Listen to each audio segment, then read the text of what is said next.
letter of sympathy. My life is like a symphony. Speak the truth so lyrically. Be one with God so spiritually. I'll tell you haters what I see. Just call me Psycho Sid, that's who I be.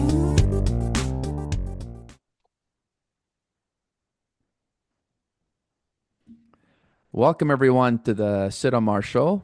You can follow me at Sid Ammar 316. This is the handle for all my social media channels, so make sure you click like and subscribe. Today, it's my pleasure to welcome Jeff Park, who is the Executive Director of the APU, the Alberta Parents Union, an organization of Alberta parents advocating for the best possible education for all Alberta students, whether that be public, separate, francophone, alternative, charter, independent, or home education. And I'm going to ask him to get into the differences between all of them. Jeff is committed to standing alongside parents and their children to advocate for an excellent parent-led, innovative, and equitable education system which recognizes the importance and value of choice. Jeff has an extensive background working in policy research, advocacy, and political campaigning. I've done political campaigning myself as well. And he lives in Lethbridge with his wife and 4 children. Now, I actually did an episode covering the APU back in August 2023. So if you haven't seen it, make sure you check it out. I'll also add it to the description of this episode. And I suggest everyone check out the Alberta Parents Union website at www.albertaparentsunion.ca. So welcome, Jeff. Thank you so much, Sid. How are you doing today? Doing great, doing great. Beautiful day here in Lethbridge, so got a great start. Yeah. Is it sunny in Lethbridge? The snow's gone? It is, yes. Yeah, we've gotten it all melted off already. We had like one long night of snow, and ever since it's been melting. So yeah, beautiful, perfect, crisp day for us today. Have you ever been up to Edmonton, by the way? Yes, my wife is originally from Edmonton, and we've held a few events in Edmonton, both for the launch tour where we did a 28 stop tour of Alberta when we first launched, which was back in May 12th of 2022, and then again when we had a new premier and a new education minister, and new policies being proposed. And a new school year. We had another tour, and we're in Edmonton again at that time. So, so I've been to Edmonton at least twice for those events, plus a couple smaller events since then. And our family is Oilers fans, so we make our way up to here and there. Okay, awesome. So what year was the APU formed? You said 2022? May 12th, 2022. So basically as soon as we could be confident that we could go meet in meeting halls and libraries and restaurants without them surprise being announced that they would be closed. And that was when we officially launched. So we'd been doing some work in the background for a while, but officially launched as soon as we could be confident that we could hold public events over 2 months without them being canceled. Well, Jeff, tell me a little bit about your background and the circumstances that led to you forming the Alberta Parents Union. Sure. So I actually met my Edson wife down in Virginia, where I was studying economics and theology and philosophy, and sort of trying to get a well-rounded sense of government and philosophy and the sorts of things. So now those programs tend to be called PPE, politics, philosophy, and economics. But I hadn't heard of such a thing at the time, and it was called government at the school I went to. Yeah, so, I've never heard of that either, because PPE is normally personal protective equipment. This is new terminology to me. Yeah, that was the terminology we all got familiar with a couple of years ago. But yeah, apparently a lot of schools have something more like the program that I took, and they call it politics, philosophy, and economics now. But it was just called government at the school I went to. Met my wife there, but had gotten very involved in politics and political campaigning down there. I was was on a national championship winning debate team, and uh, and and uh, and got involved in the politics, and In the United States, ended you're up talking. in American politics. I ended up Okay. even doing some work for this country doctor that no one had heard of named Ron Paul, who was running for president of the United States. No way. Have you met Ron Paul? Yes, I have, and worked on his campaign Which, the just in my little corner. 2012 campaign or the 2008 campaign? This was the 0708 campaign. So Wow. just in my little corner of Virginia, but I uh, was was doing work for him during that campaign, and and ended up working for governor campaigns, senator Yeah. campaigns, all the way up and down. Ron And Paul was a rock star when he came out in 0708. He had tremendous internet support. He's actually like he's one of my political heroes. Like he's my favorite libertarian, and I'm and I like his son Rand Paul. But I was such a big absolutely, fan of Ron Paul, and everyone knew it. That's why when he lost in '08, and there appears to have been some shenanigans taking place, but '08 and 2012, like it was unfortunate, like it wasn't good. absolutely, He should have won because he would have been a great leader. absolutely. And yeah, no, it was an exciting time. So we were back in Canada by 2012, and uh, but we were down there for that first run, Wow. and yeah, got deeply involved in that, and started doing some research work through the debate connections. Ended up doing some research work uh, on home education and school choice and things like that, and uh, but largely sort of jumping back and forth from that into political campaigns, and so I actually thought coming back to Canada would be a good way to get that bug out, where I wouldn't be doing so much political work, and that was true until 2014, when I caught the bug again, and started working in politics full time uh, again, and then uh, and then doing more work um, on education policy specifically in Alberta politics, and then uh, after quite a few years of political work again, I was hired by Parents for Choice in Education, which is another group with a different design, different sort of just a different approach to school choice and parental rights. They're Alberta And based as well. they're Alberta based as Okay. well. Okay. And they and so they hired me to be their executive director for a short time. No hard feelings. I still collaborate with them quite a bit, but had a difference of vision, and I was much clarified in the kind of advocacy that I wanted to see, and it was what you see now with the Alberta Parents Union. It was Yeah.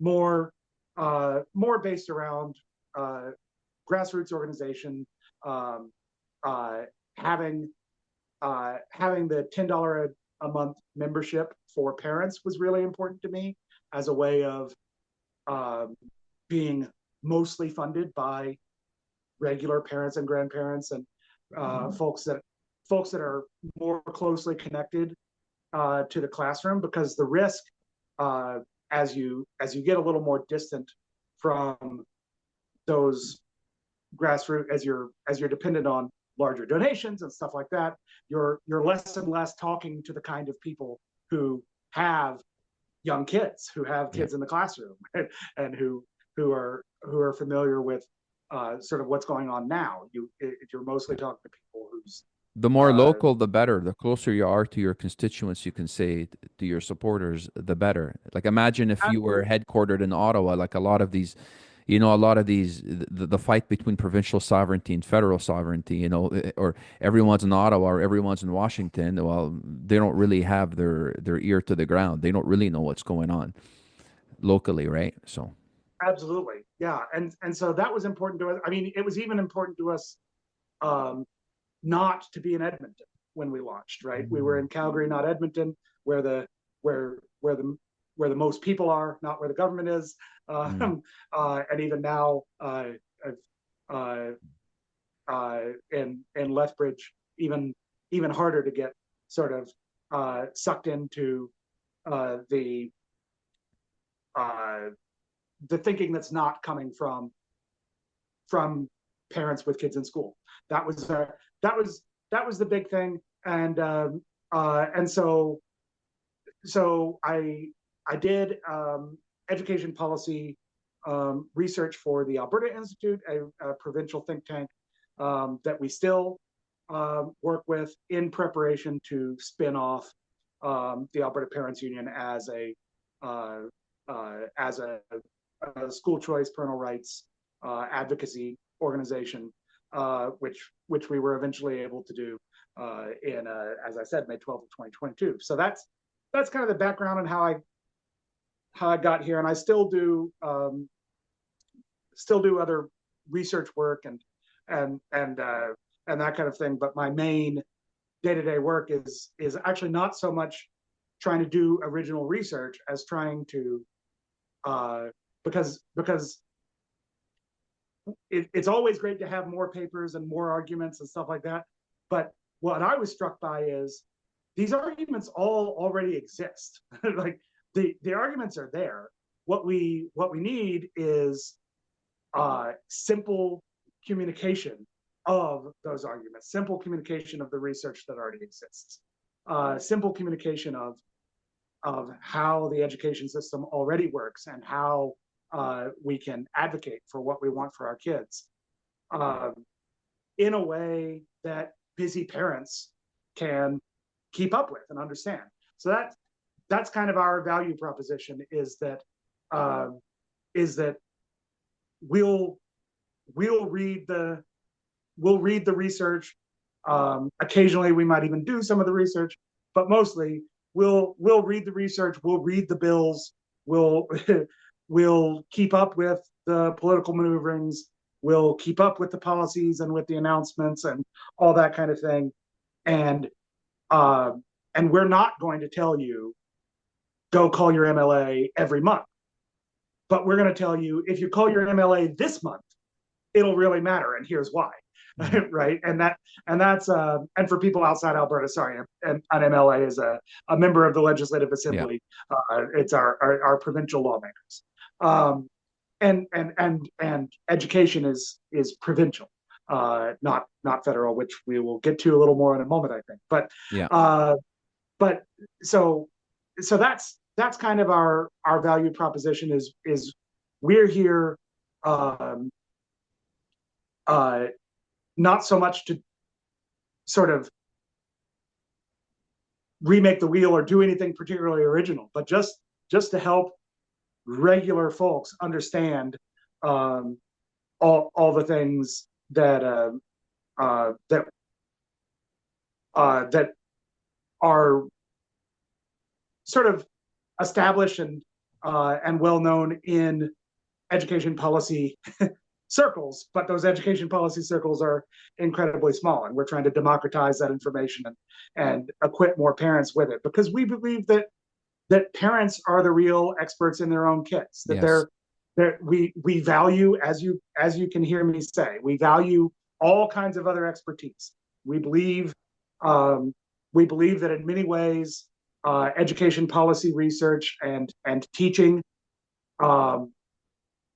need more expertise and professionalization, not less, because there are many ways in which the field acts in what political scientists have called an immature profession. So in a way where there's, frankly, so if you move it into medicine or law, there's a lot of quackery. There's a lot of presented as if, and in education, it's a lot of fads that are basically already debunked before before they're ever proposed. But there just isn't the robust professionalism within the field to weed that stuff out before it ends up in your kid's school. So we're not against expertise. We're not against that. We just recognize that parents are the real experts in their own kids. So we want to respect the expertise in each individual child, and we want to raise those voices because those individual children matter greatly. And so that's sort of our approach. Yeah, and then you touched on something. You touched on how education is indeed under provincial jurisdiction. Do you want to elaborate a little bit further on that? What is the danger of, you know how big government tends to work. They tend to want to nationalize everything. They tend to want to bring everything under one central organization, and that has a lot of cons to it. Some pros, but it has a lot of cons to it. What's the danger of education going national? What's the reason why in Canada education is considered provincial jurisdiction? In the US, education was always considered to be a state matter. Why is that important? Well, so education was considered to be a state matter in the US, but in 1979 they did establish the Department of Education, a federal, and I'm glad to see it. It's being shut down now. Looking like it's heading towards being dismantled, which is fantastic. Certainly it will be interfering a lot less in and if it's shut down entirely, that would be even better. But so we see from the experience of the United States that since the establishment of the Department of Education, by every metric, students have done worse since 1979. It's so funny. I know you're on Twitter or X. I'm going to have a hard time calling it X ever, but anyway, I've been on it too long. So all the time on Twitter, you see people make these arguments about how, so-and-so misspelled this thing, or so-and-so made this math mistake, or whatever. And can you believe that some people want to shut down the Department of Education? It's like, wait a second. You're saying that because someone who is educated purely since the Department of Education has existed made a mistake, therefore we must keep this failed government program. But they make it sound like, but they make it sound like there are still, provincial departments of education. There's still state departments of education. You know what I mean? They make it sound like all of a sudden we shut it down, there's no more education. No, that's not true. They're just saying let the states look after it because they're closer to their people, the people they're representing. Absolutely. And even that, even all the decisions being made in Edmonton would be too centralized for us. So we certainly don't want to see the extreme amount of centralization that would only harm educational outcomes by handing everything over to Ottawa.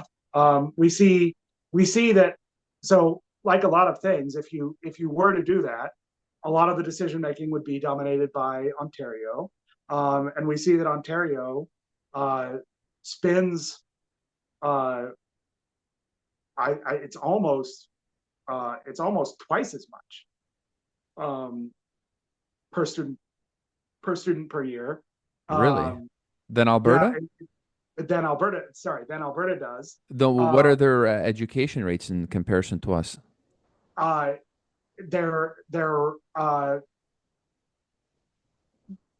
so Alberta is second in the world in science on the Program International for Student Achievement, or the PISA tests. Alberta is second in the world in science, second in the world in language arts, and seventh in the world in math. Mm. Only Quebec is ahead of us in anything in Canada. Quebec is ahead of us in math.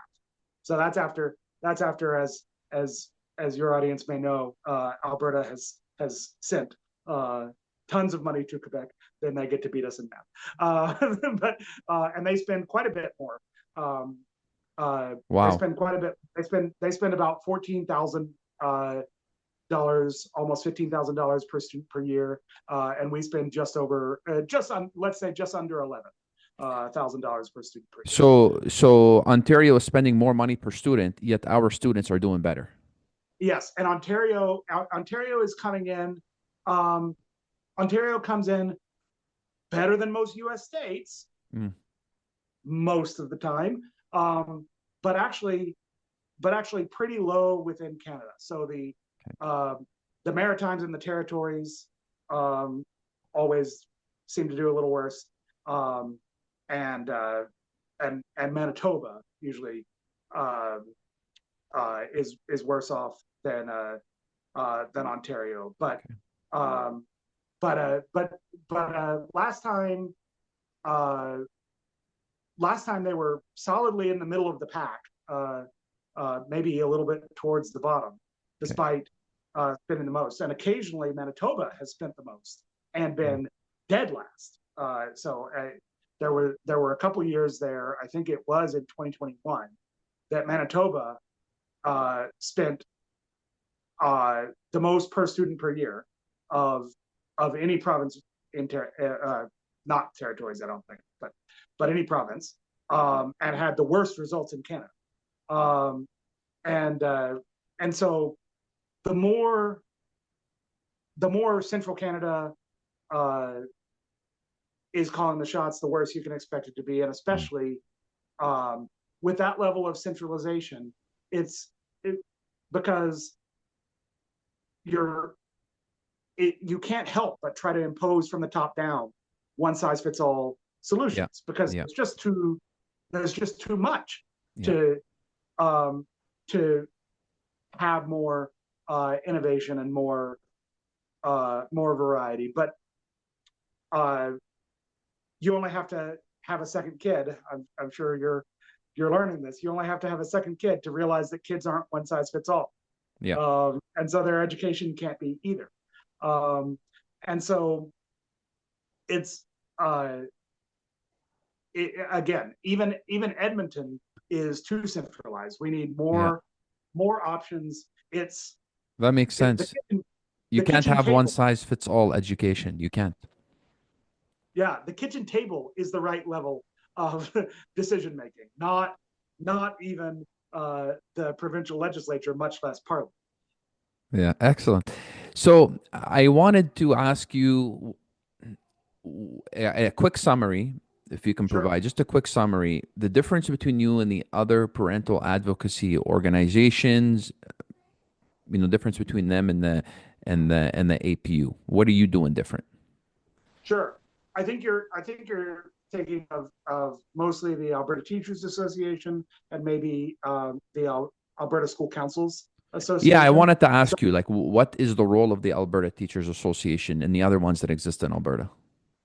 Sure. So go ahead. So the Alberta Teachers Association, to be fair to them, isn't even really supposed to represent parents. They're supposed to represent teachers. That's what it sounds like. They're a union, a labor union for teachers. So that's their job. And look, I don't think they even particularly represent the array of ideas that teachers have.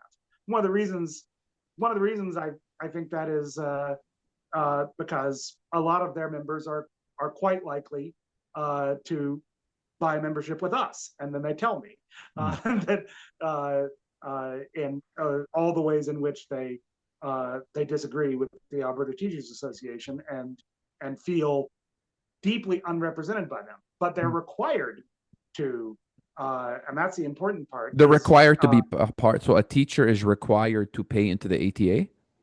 Yes. So for 46,000 teachers in Alberta, they're required to be part of the ATA. The only exception is that when the charter school law was written in the mid-90s, they required charter schools not to be unionized. So a teacher at a charter school can be an associate member of the ATA, but if you're just doing a bachelor's of education, you can be an associate member of the ATA. That doesn't cost much, and it's not compulsory, and it doesn't come with a lot of entanglement with the union, and you don't have to. And you're not allowed to be a full member of the union and teach at a charter school. And then independent schools or private schools, we tend to use the word independent schools in Alberta. Independent schools are allowed to be part of the union if they wish or not.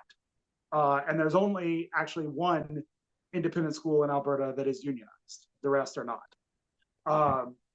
And so those are the only exceptions. If you teach at a public school, a Catholic school, francophone school, an alternative program, which is within the public system, within the public system, then you must be a member of the Alberta Teachers Association. Okay. So a lot of people are forced to be a member of this organization, whether they agree with the advocacy that they're doing or not. And a lot of times, because a lot of the best teachers, one of the reasons they're great teachers is they just kind of focus on teaching. They're not focused on the politics around teaching. Yeah. They're not focused on the power plays within the union and all that kind of stuff. Yeah. So you're really only looking at the sort of 1% of most politically motivated teachers that even get involved with the ATA, and they often have their major votes and that sort of thing on Sundays, which for anyone who worships on Sunday, that would be a problem. It's normally a family day on Sunday for everyone. Yeah, and so and so interesting. It's really and because that tends to attract a more overwhelmingly left-wing audience, that obviously starts to alienate anyone who might actually care about all these things, but is more on the right-wing side of the spectrum. So makes sense what you're saying. So I would argue that they're not even really representing teachers all that well. Okay. So the Alberta Teachers Association is supposed to represent teachers. Your argument is they don't kind of really represent teachers. I want to, is there another organization in the province that is supposed to specifically represent parents? What's it called? I think you mentioned it.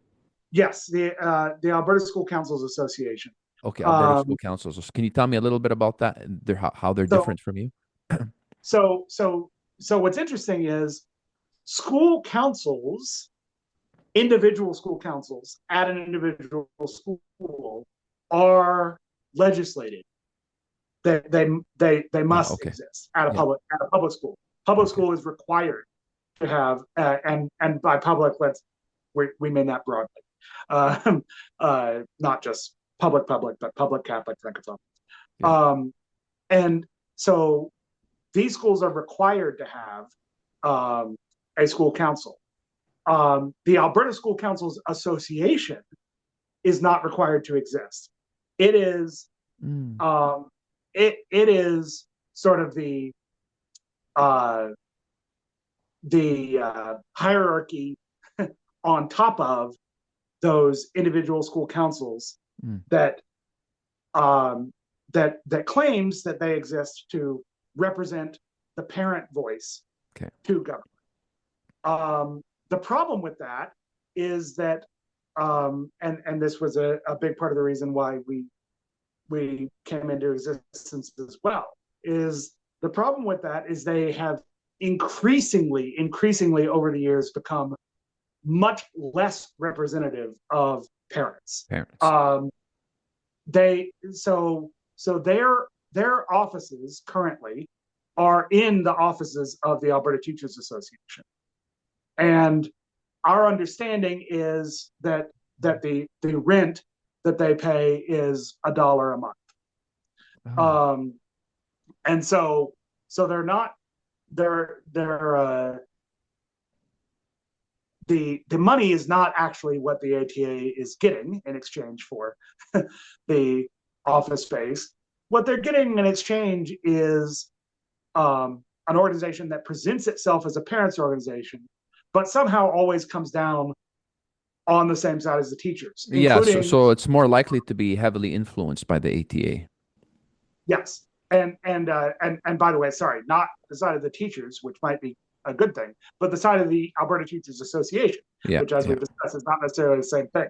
So, for instance, the Alberta School Councils Association was one of the leading proponents of Bill 24, which was the bill under the previous government that required all employees of a school division not to tell a parent if their kid wanted to join a gay straight alliance or a queer straight alliance. And the way that was applied was to typically also not tell parents if their kid wants to change their name, change their pronoun, even fully socially transition within the school context. So they supported that bill. Yes, they were one of the leading supporters of that bill. A bill to keep secrets from parents, not exactly the thing that you would expect from a parental advocacy group. So they are infringing. So that would be infringement on parental rights. Because I was going to ask you, how do they infringe on parental rights? Okay. Absolutely, and that was especially off-putting to a lot of us because polling showed that 85% of parents opposed Bill 24. And so it was overwhelmingly opposed by parents, and yet strongly advocated. One of the leading advocates was the Alberta School Councils Association. Yeah, most parents that you talk to in private, they want to know everything that's going on, and they want to be informed, and they want to be able to give permission, because they're in charge of the children. Why are you keeping things away from the parents, right? So, right, and that's not particularly political. We have members of the Alberta Parents Union who would be very left wing in every conceivable way, and they strongly believe that they need to know everything. I mean, I'm thinking of one mom in particular who has the most left wing politics you could imagine, but wants cameras in classrooms so that she can watch everything that happens in a classroom. And I'm thinking of another who is she's a Green Party voter, very left wing, environmentalist, all those sorts of things, and yet strongly supports us because of the idea of keeping secrets around moral teaching, around the sorts of health. For this mom, it's the sorts of health recommendations that are being made by the school and all that kind of thing. So this isn't a partisan idea in the slightest. It's just the overwhelming common sense Have you view of uh, most. have you noticed a tendency for, um, let's say, people without children? It's usually the ones without children that seem to want to dictate to those with children how to raise the children. Have you noticed that pattern? Yes, I think so. And I think it's because there's this natural uh, there's this natural thing that happens for most parents where where where where we realize that um, that no matter what, how much expertise someone has in a particular subject or a certain field, or anything else, um, that that I'm the expert in my four kids, Yeah.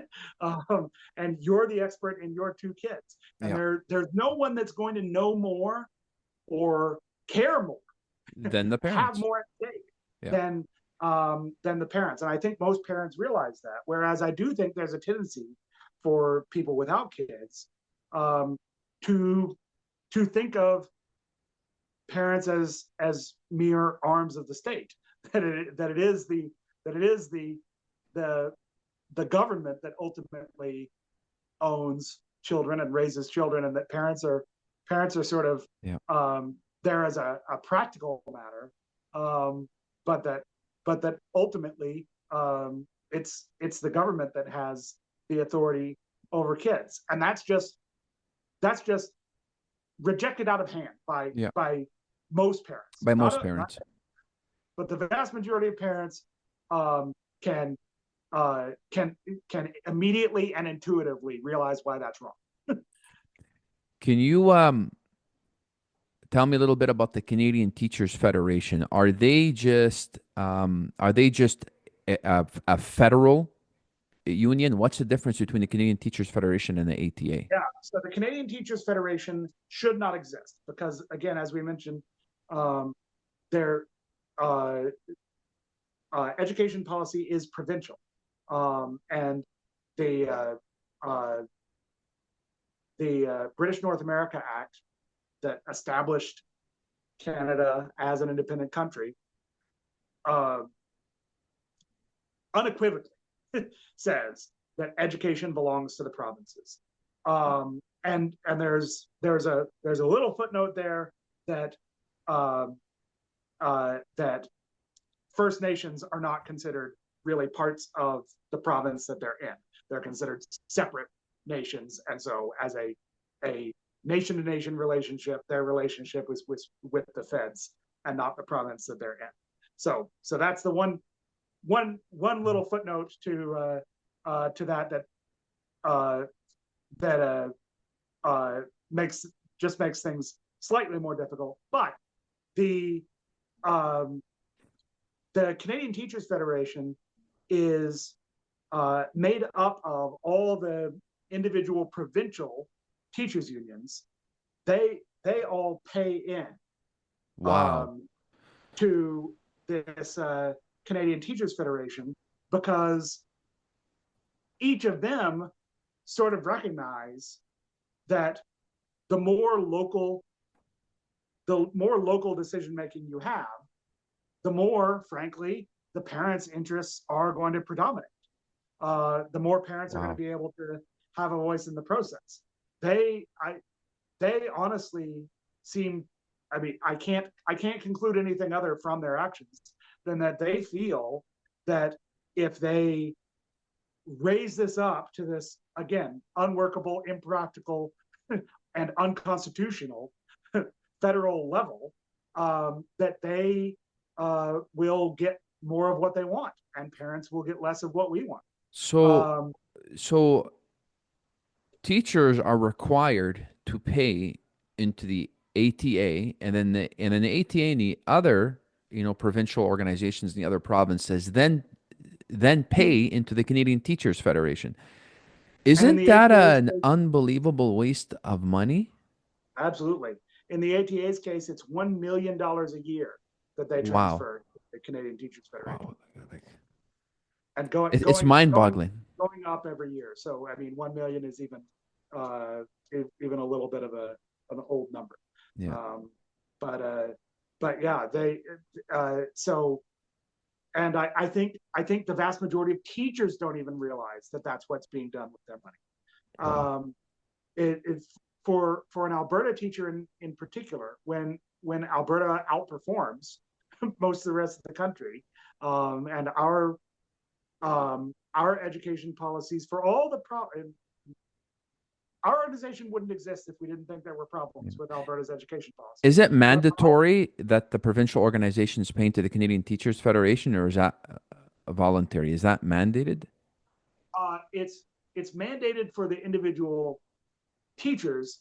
The individual teachers associations could choose or not to be a part of this organization. Okay.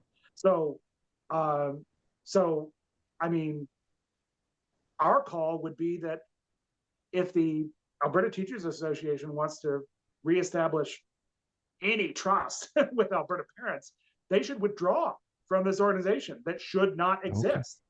Okay. One point I wanted to make about why we should avoid federal education policy that I didn't get to is that I've got this book behind me on Thomas D'Arcy McGee. One of the he's called the first Canadian nationalist. He had a vision of Canada as a nation before even John A. Macdonald and the other fathers of Confederation did. So he's called the first Canadian nationalist. And you read his story, you can see Canada never would have been one country if there had been a federal education system. It is the only way unity in Confederation was possible in the first place. You read Thomas D'Arcy McGee's story, and you can see that union within the Canadian Confederation never would have been possible if there was federal education policy. That right off the bat, you had and McGee was perfect for this because he was a double minority in a sense.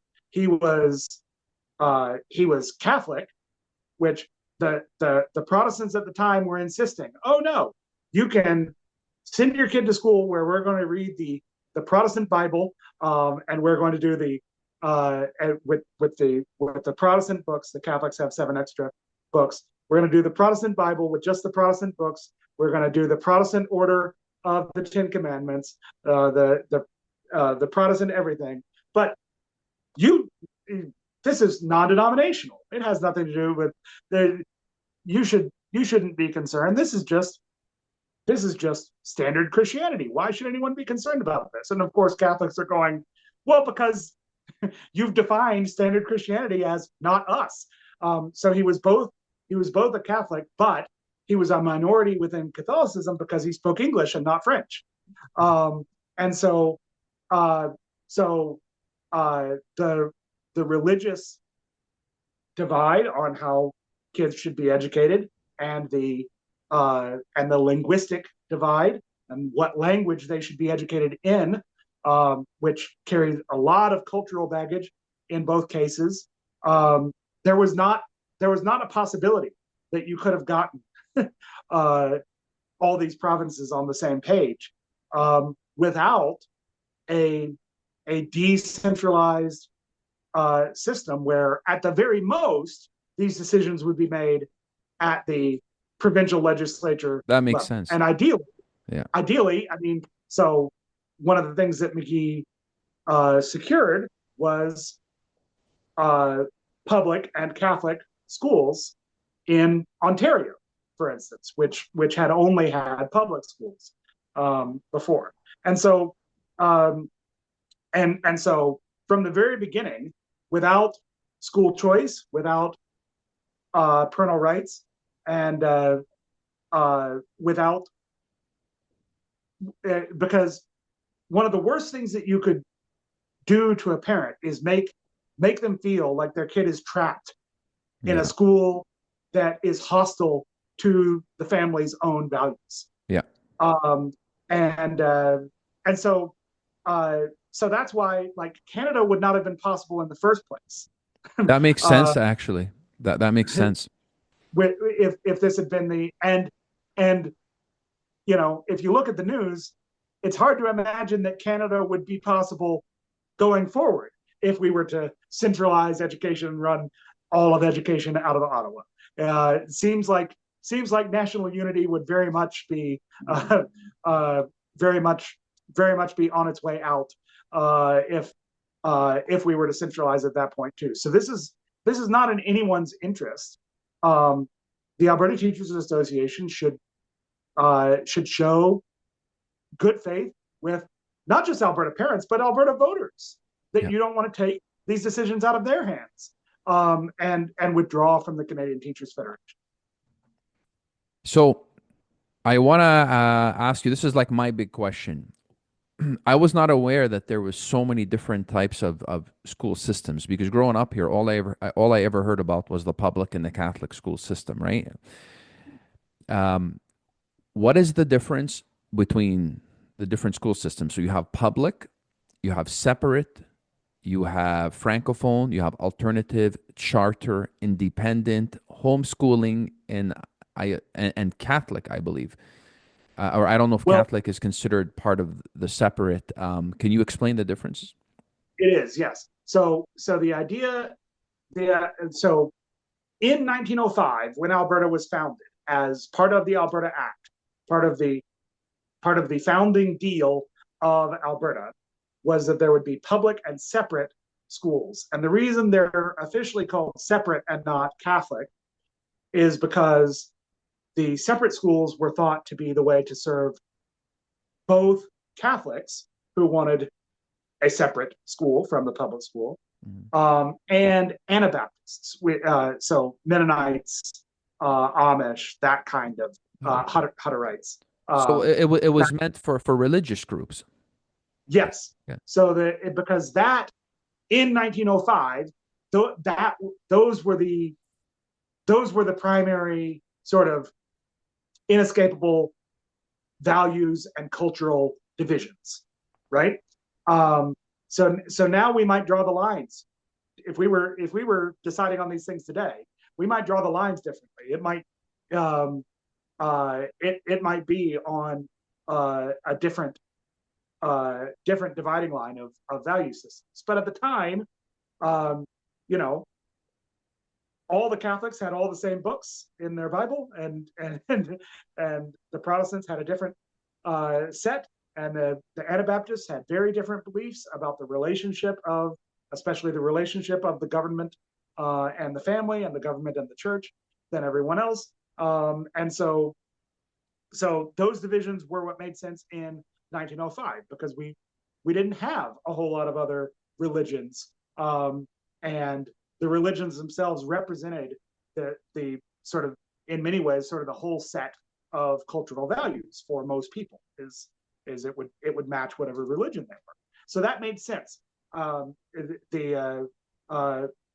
That religious liberty was important as its own end, and Thomas D'Arcy McGee again argued very persuasively that you can't have.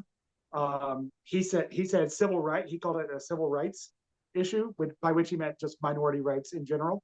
That you can't have civil rights and religious freedom without the freedom to educate your children according to your own religious values. So those were the dividing lines that made sense in 1905. Was basically those three. And so the sort of non-denominational Protestant would be public, and though they taught the Bible, they taught the Lord's Prayer, they taught the Ten Commandments. They were by no means secular schools in 1905. In fact, they weren't really secular schools until the 80s. The Lord's Prayer didn't come out of public schools until, I believe it was 1987. And so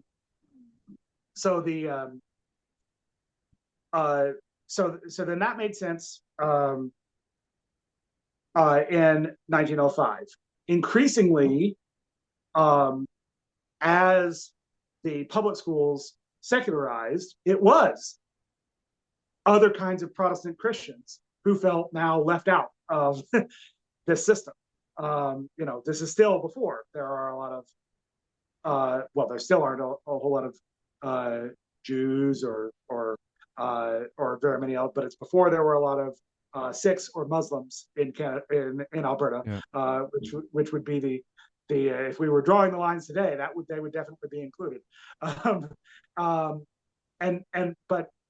So it was in fact largely the Dutch Reform who felt left out, and so they started their own independent schools, and they had started their own independent schools long ago.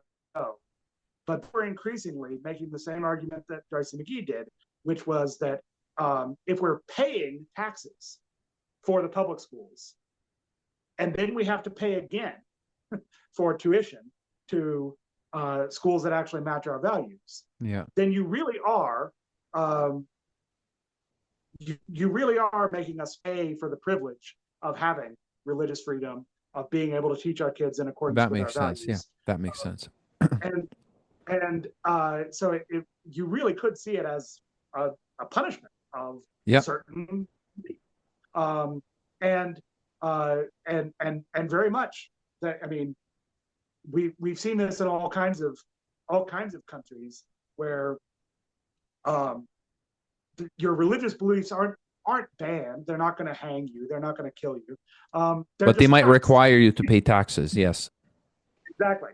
And so the argument was this is the jizya, or this is a tax by another name, when we're paying the public school taxes and then having to pay again for the education we actually want for our kids. So they chipped away, and finally got partial funding in the 60s. And by partial, I mean like 10%. And then they continued to just chip away until now. The government would say that independent schools or private schools are funded at 70% of the per student rate. If you sit down and actually look at the numbers, it's a lot closer to 60, or being generous, let's say 65. Yeah. Than it is to 70%. But anyway, you've gotten to more of the 2/3 range. What's an independent school, though, in relation to a separate? So independent school, like, it still has to follow the curriculum, right? Yeah. It's not independent of the curriculum, at least funded independent schools. You are allowed to have unfunded independent schools that do not have to follow the Alberta curriculum and do not have to hire teachers that do not have to hire certified teachers. So an independent school doesn't they have to follow the curriculum, but they don't have to hire certified teachers. An independent school that is funded has to do both. You can have an unfunded independent school that does neither. That neither has to follow the curriculum or hire certified teachers. Now, I think a lot of people might hear curriculum because outside of Alberta, that word is used to mean a lot more expansive things that would include the actual books you read and the actual lessons that are taught and that kind of thing. The Alberta curriculum is very high level. It's just the things you're expected to cover in each grade. It's almost just sort of a list of goals for each grade. It's not a it's not a very restrictive thing. So independent schools, all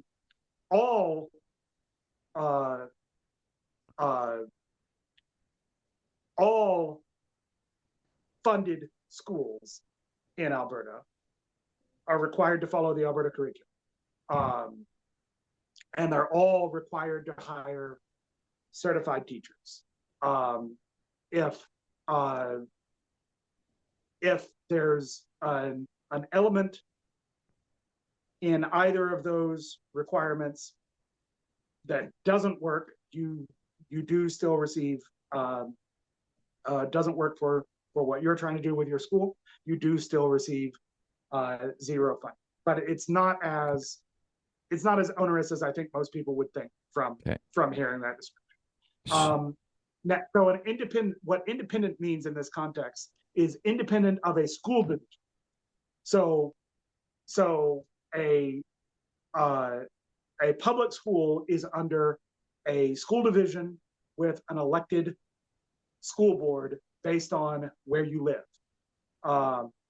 And a separate school is also in a separate school division with an elected board based on where you live. Francophone schools are the same way. So independent, that word is referring to independent of the school division. Okay. The independent schools do have a school board, but it's a school board for that one school elected by the parents. Okay. Not by everyone who lives in a certain area. And if you graduate from an independent school, your diploma is recognized. Yes. Okay. Yes. You can get an Alberta diploma from an independent school. You can get an Alberta diploma from home education. Not everyone does, but you can get an Alberta diploma through homeschooling.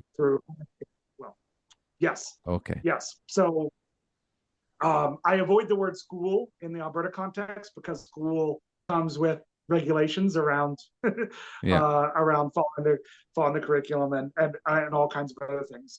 So that's why in the Alberta Parents Union we tend to use home education because they're not required to follow the Alberta curriculum. They can follow the Alberta curriculum and get an Alberta diploma if they wish, but they're not required to. And so are more people choosing home education, going that route? Yes, home education just almost doubled over the course of the pandemic. And as in not just people keeping their kids home because of the virus, but or because of restrictions or whatever, but actually people saying that they were withdrawing their kid from the public school or whatever, and providing them a home education, almost doubled over the course of the pandemic, and about 70% of the people who did that for the pandemic have kept it going since then, and then it's kept growing at a 5% roughly rate year over year since then. So it's continued to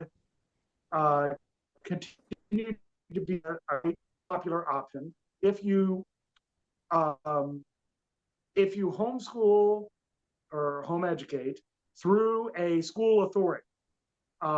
So you sign up to do your home education through a public school division, if that's what you choose, or an independent school, or you could do it through a separate school division or whatever. But most home educators choose an independent school as their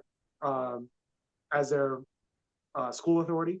Okay. Then you can have $901 per student per year follow the child to reimburse your home education expenses. $900 per student. So if you do homeschooling or home education, like the government will give you money, right?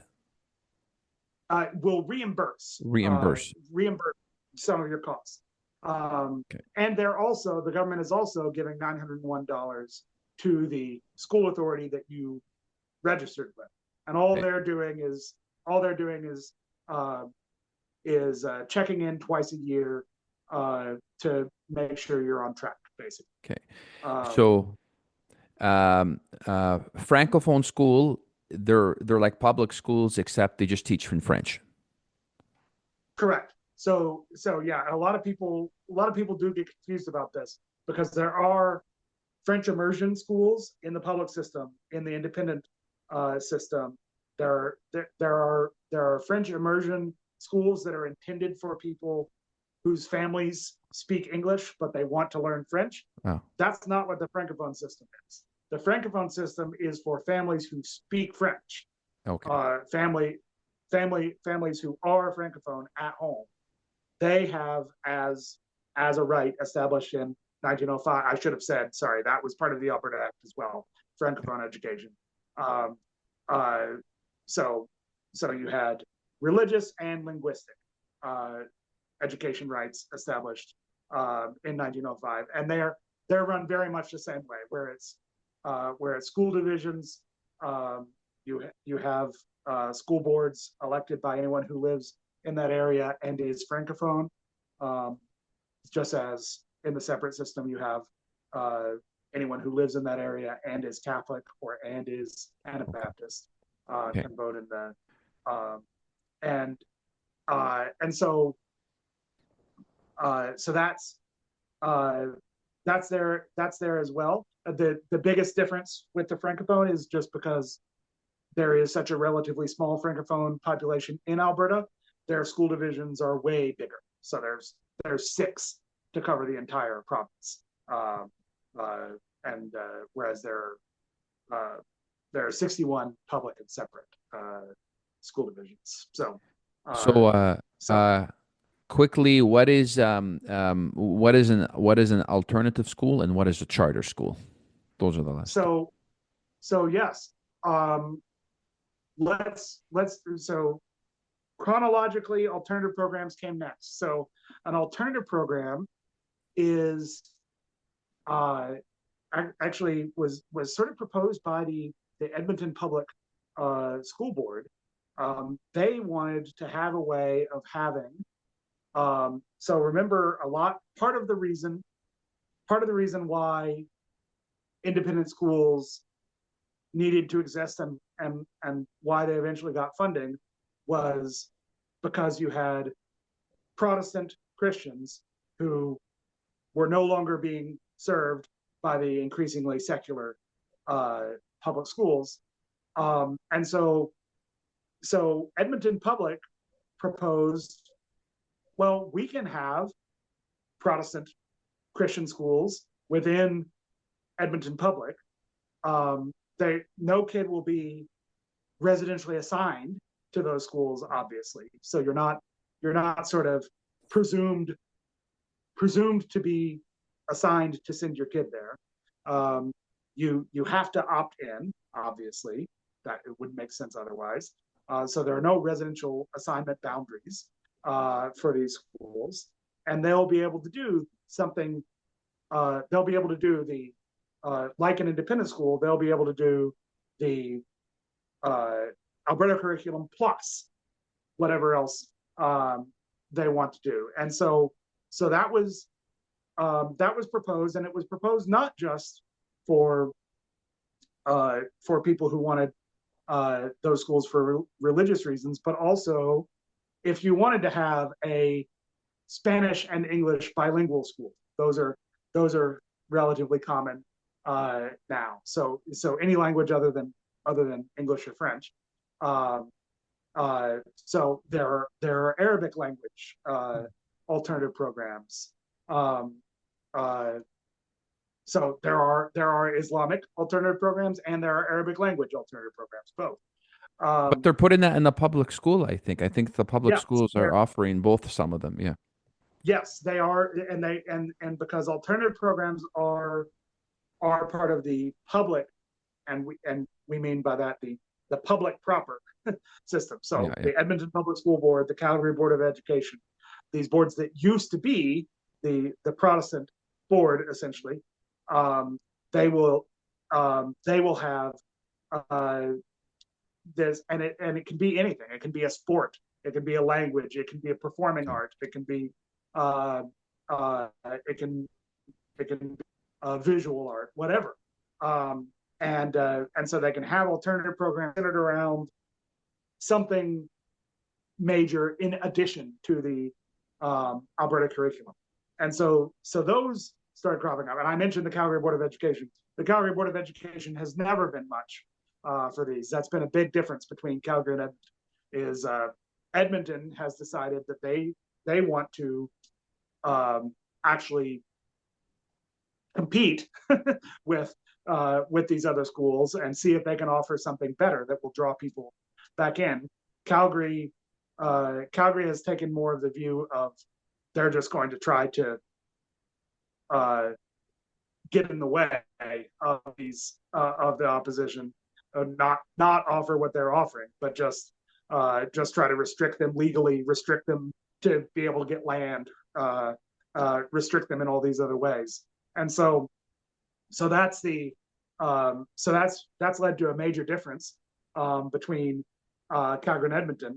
But one of the big differences it's led to is that you actually have a lot more independent schools and charter schools, which is the next one, in Calgary, because Calgary has not tried to head them off by competing directly with what they're trying to do.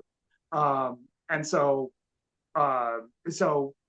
charter schools are fully public schools, and this is, I guess you could say, the newest type of school choice in Alberta.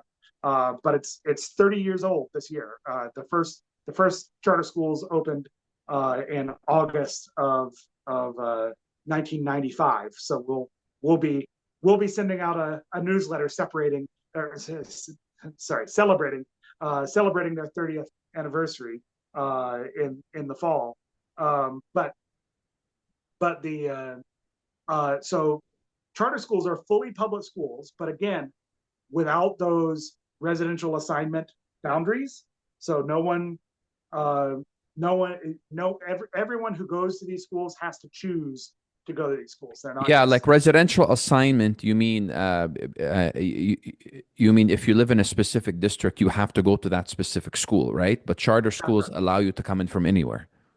That's right. And in fact, you must opt in to a charter school is the difference, right? And so they're designed along the same lines as the alternative programs, in the sense that they still have to follow the Alberta curriculum, and they're still public schools.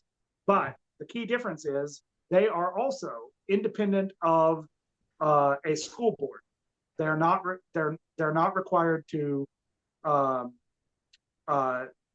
they're not required to work under, or to have a it's called a master partnership agreement in the case of alternative programs with a school board. They're allowed to operate completely independent. They are not, unfortunately, allowed to teach religion, which as we've discussed, it's kind of an odd rule, since we have public schools that teach Catholicism, public schools that teach Mennonite or Hutterite or the Anabaptist approach, and the public school, the fully public schools taught Protestantism until the 80s. So it's kind of a weird thing that charter schools are not allowed to teach religion. But that's the one thing, is they're not allowed to teach religion. They're not allowed. This is one of the big myths about charter schools. They're not allowed to turn away kids. They can only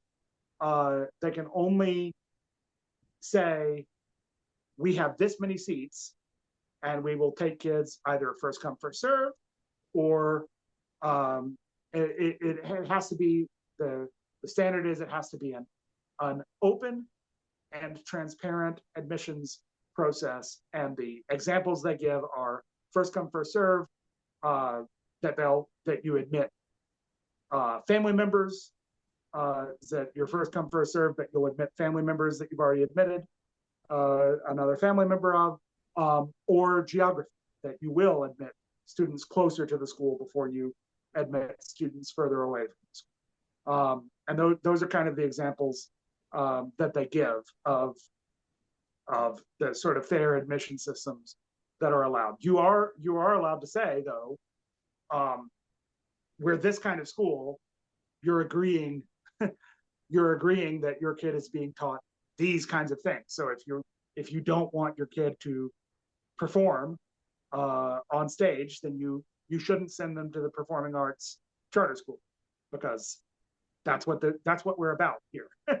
And that kind of thing. So but yeah, they have to take on all comers, and because of that, they have waiting lists. And here's how I know charter schools are wildly popular. Before I even have to look at any of the numbers or any of the tests, the waiting lists are about twice as long as the number of kids that are already in the school. Meaning there are 3 times more kids wanting to get into charter schools than charter schools are currently able to serve. So they're wildly popular with parents. But then we do have the test results that show that charter schools give the best results, even actually better than independent schools. Independent schools, people often choose because of things like values than pure academic considerations. And so that would make sense then, that independent schools would have not quite the same level of academic, but still independent schools are way up there above any other option, with only charter schools exceeding them. And we don't actually have a lot of testing in Alberta of home education, but the tests that have been done to show where home educators stand have home educated kids also up there with the charter school kids and the independent school kids, far outperforming their peers in the public systems. Do we have a lot of charter schools here in Edmonton? Edmonton has been slower to have charter schools because of what I was mentioning with the sort of aggressively trying to compete with alternative programs. Edmonton has been more successful in keeping out charter schools because they've actually tried to provide what parents are looking for that they might go to a charter school for instead. And so there are, because there were for a long time only 2 or 3, I think it was 3 in Edmonton. Now there are a few more. It's 6 or 7 now in Edmonton. But for the longest time, it was all the rest of them were in Calgary, and then there was one in Medicine Hat, and that was it. It was only in the big cities, but that was in part because from 1995 all the way up until 2020, the province of Alberta actually capped the total number of charter schools there could be in the province at 15. And so when they lifted the cap in 2020, that created a lot more opportunities to now establish more charter schools throughout the province, and now you're seeing a lot more of them. But yeah,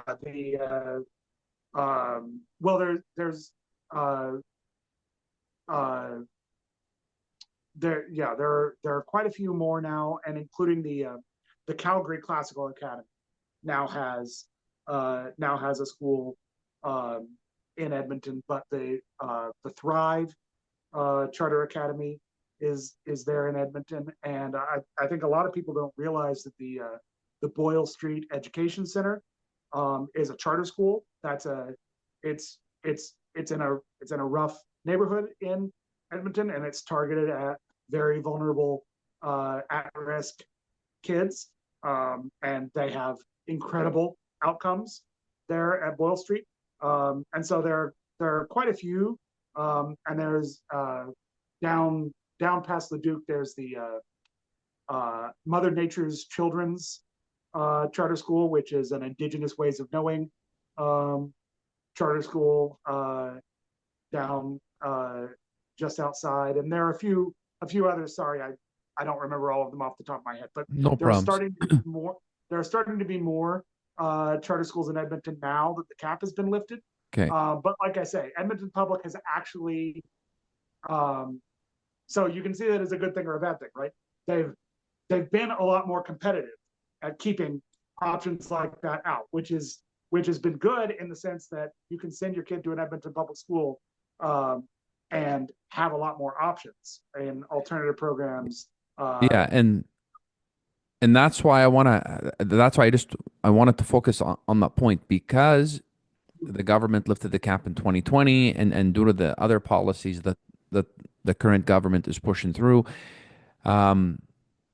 is it resulting in an effect in improving the state of our schools, even the public schools? Because now the public schools have to compete, they have to improve in order to stay viable. So has it had an overall positive effect on all our schooling system? Absolutely. So as we discussed, the Alberta. Well, okay, I guess we haven't said this sentence yet.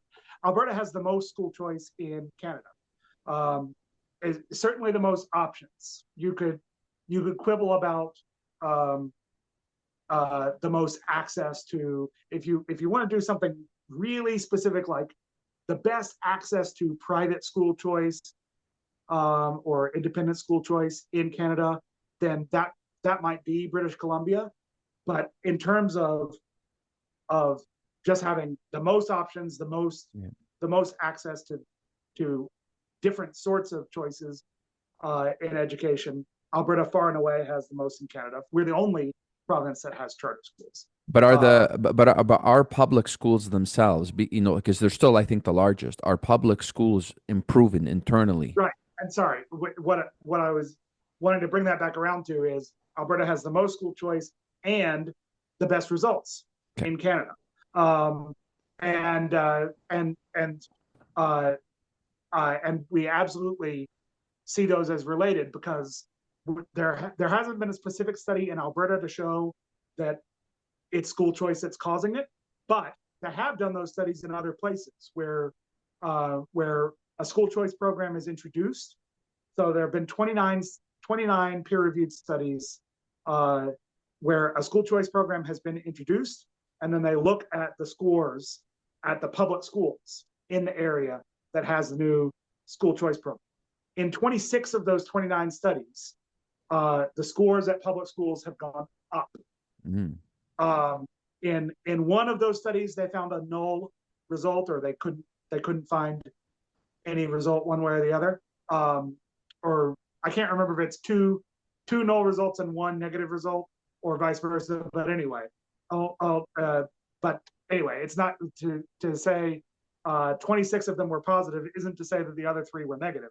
At least one of them was just they didn't find a result one way or the other.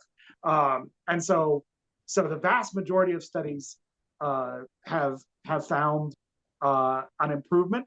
And I was just looking an improvement. To be clear, the public school scores go up when kids are able to leave to go to another school. So me and the ATA would have this argument, right? Me and the Alberta Teachers Association, they would say school choice is going to hurt public schools because it's going to let private schools, charter schools, home education, whatever, it's going to let them skim the best students, or cream is the word they frequently use, the best students off the top. And we're left with the hardest students to educate. And so, of course, they're going to have great scores. They took all the best students, and we're left with the students that are hardest to educate. And so we're worse off. Well, it's hard to explain then how the test scores would go up. Yeah, the stats show something different. Yeah. And then I was just looking at a study of Denmark recently, which showed that. So this wasn't. They didn't do a causal like school choice program introduced, but just again anecdotally, same as we would have to do for Alberta. In Denmark, they basically introduced what we would call a full voucher system, where the money, a very high percentage of all of the money, it's about 75% of all the money that would follow a child to a public school can follow a child to a private school, including a religious school. in Denmark, and that's been the rule for quite a while for them. And over the time period that where that policy was introduced, and where they saw the number of independent schools and the enrollment in independent schools go up in Denmark, they also saw the grades swing up dramatically in Denmark, especially in math. Actually, they had a big effect in math, which is interesting because sometimes math is the one that lags in other studies, but in Denmark math was the one that shot ahead. Competition works. It improves scores. Competition works.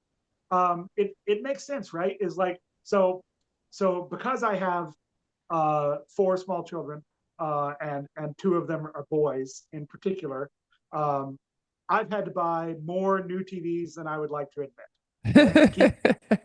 keep having to go down to the brick and pick out a new TV. Wow. Because they tend to get knocked over with rambunctious boys. Okay. Yeah. And one of the things I can't help but notice is that every time I buy a new TV, it's bigger, it has more features, and it's cheaper. Yeah. Because there's a lot of competition to sell me a TV. Yeah. And so they have to do that. If there was only one TV manufacturer, then it might get bigger, it might get more features. It's going to get more expensive. It's definitely not going to get cheaper. Yeah. But because of competition, I can have the best of all. Exactly. That's why we need competition in school choice. So this leads me to my second last question for you. How does student funding currently work in Alberta? Who does it follow? Sure, yes. So as we were discussing, so to public separate, which is Catholic and Anabaptist, public separate, and francophone, it's the full 11,000, just short of 11,000, full $11,000 follows the child to whatever school they're enrolled in. Now, so actually, we scored the Alberta Parents Union, we scored a big win.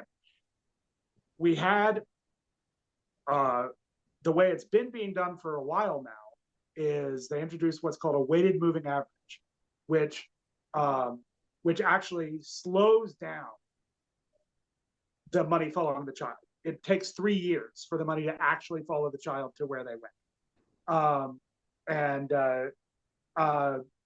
And in budget 2025, which has not passed, so we can't say it's a done deal yet, but the proposed budget for Alberta for this year, they've gotten rid of the weighted moving average, and instead 30% of the funding for any individual school is based on their enrollment this year, and then 70% of the funding is based on their projected enrollment for next year. Now, because competition matters, we think that that's a much better incentive. It seems like it's better because it'll react quicker than the 3 years. Exactly. And if you get less money per student when you're growing, then you're removing the incentive for a school to grow, for a school to attract families. That's what we mean when we say a school grows, right? A school grows by attracting families, by making families want to send their kids there. So you're actually disincentivizing schools wanting to attract families if the money only follows the child after the 3rd year, meaning you have to educate more kids for less money until all that money shows up, until it catches up. The more you grow, the more that's going to hurt. Whereas this new system, the more you grow, the more money you're going to get on the front end. You're actually, so they're not going to let you just project a number that couldn't possibly be true, right? The government's going to work with you to come up with reasonable projections, but 60% of the funding is going to be based, and it is the schools themselves that do the projections. Again, the government has some rules around that, and they work with the schools on what their projections should be. But the schools themselves project forward how many students they think they're going to have next year, and 70% of the funding is based on that, and 30% of the funding based on the students you have this year. So now you have a huge incentive to grow. You're going to get more funding. Quicker. your funding is based on the kids you're going to have next year. So if you're growing super quickly, that means you get more funding, not less. So that's a great win for us. We think that that's a great recalibration to move back towards the principle that the money should follow the child. So that's important. But okay, so that's what's happening. That 30%, 70% is what's happening at all public, separate, and or Catholic, but public, separate, and francophone schools. And the francophone schools do get more per student because of the limitations of finding things in foreign languages and stuff like that.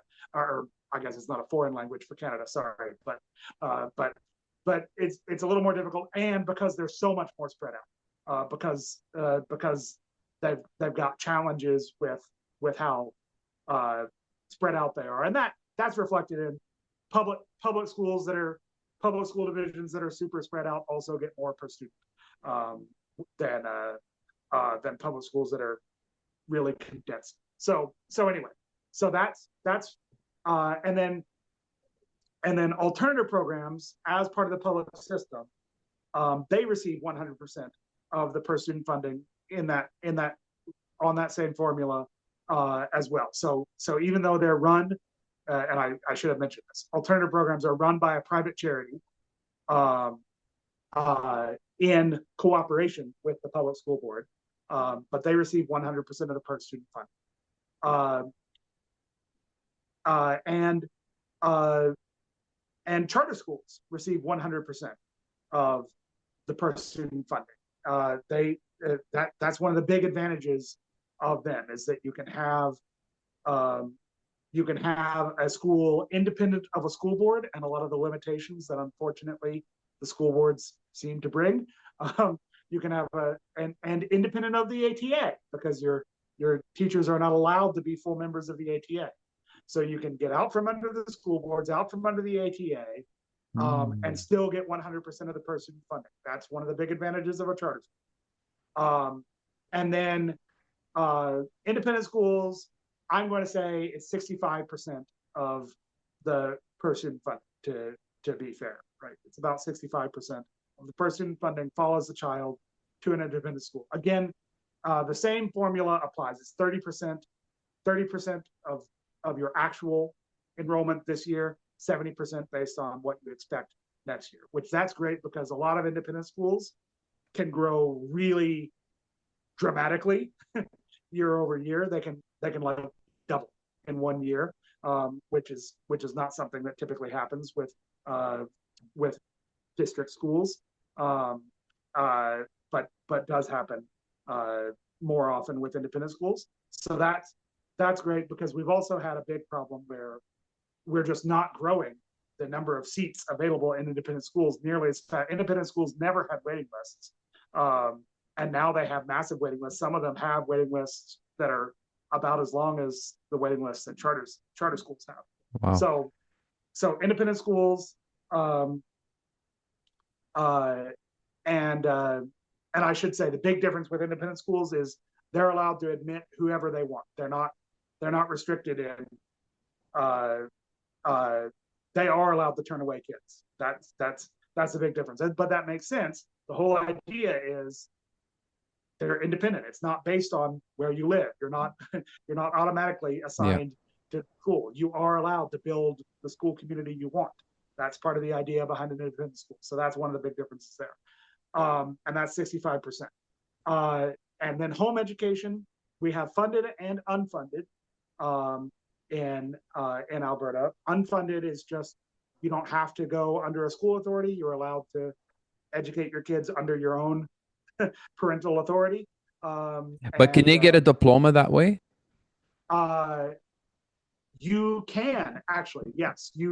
If they still take, so if you're not under a school authority, but they still take the standardized test, take the diploma exam. They can get their high school diploma.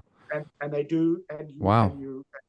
and you do the Alberta curriculum the whole way through. You can still get an Alberta diploma, even in the unfunded track. It's hard for me to say exactly how common that is, because there aren't a whole lot of Albertans doing the unfunded track. It's only a pretty small number of families. So when they do the funded side, that means they're being reimbursed for their costs. Yes, well, not all your costs, unfortunately, but the first 900 and is it 910? Sorry, I think I said 901 before. I think it's 910. Yeah, per student, right? Per year. Yeah, per kid per year. So your first so that spins real fast, as any home educating family can tell you. Yeah. But yeah, and there are some restrictions around it. You're not allowed to buy a new laptop every year. You're not allowed to buy a new printer every year. You are allowed to buy those things. You're just only every so often. Yeah, makes sense. Makes sense. Excellent. So basically what you're saying is that with more school choice and how hopefully if this budget passes, how the money follows the student, it's a win-win situation for parents and for students. And I would think it's even good for teachers as well, because they're going to see better education rates. Absolutely. So, well, and it's just when you have more people bidding for your services, that's better for you as a supplier of services, right? Is you'd rather have more competition for your services than less. Whereas with the centralized public system, there's just a wage grid. You're going to make what you're going to make based on what division you're in, what how much education you have, and how many years of service you have, and it's just based on a grid, based on those three factors. There's just not a whole lot of differentiation possible. Like, you're not able to make a lot more because you do a much harder job with much harder kids or something. Like, that just never comes into it. Whereas if you have people outside that system bidding on your services, if they really need a teacher to do X, then they'll be willing to compensate based on their need. So, a lot of time, unfortunately, because we don't have the full system of all the money following the child to independent schools, for instance, they often can't be as competitive on wages as they would be able to be if a larger proportion of the money were following the child. So we think that's one of the ways to immediately just scale up the competition and provide even more competitive advantage, is to actually even those things out, because ultimately what we're paying for as taxpayers is for the child to be educated. So why would we pay more for the child to be educated at a place that statistically performs worse than the place that statistically performs better?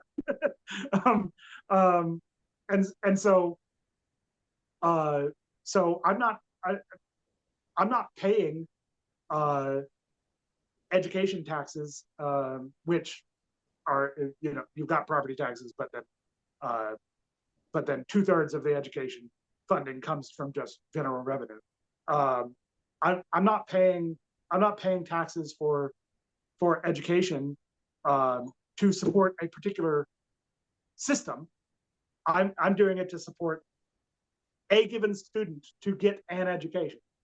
In my case, mine is what I'm most worried about. But but just even from a taxpayer perspective, so you're paying taxes so your kids can be well educated.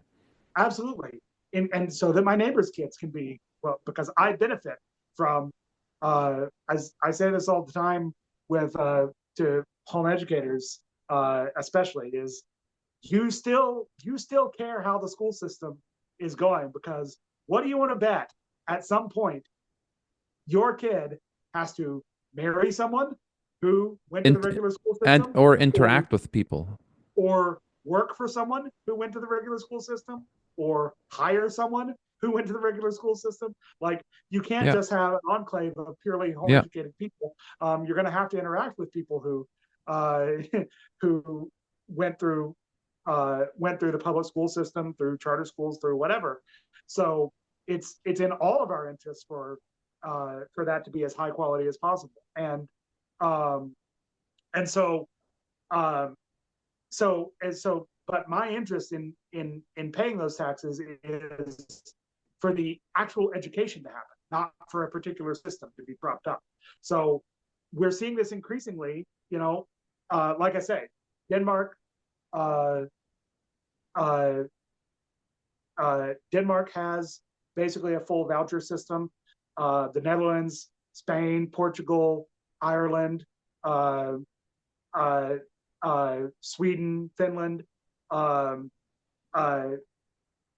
You have, for a long time, a lot of other countries have had this, but of course, being in Canada, a lot of our attention has been on the differences between our system and the United States.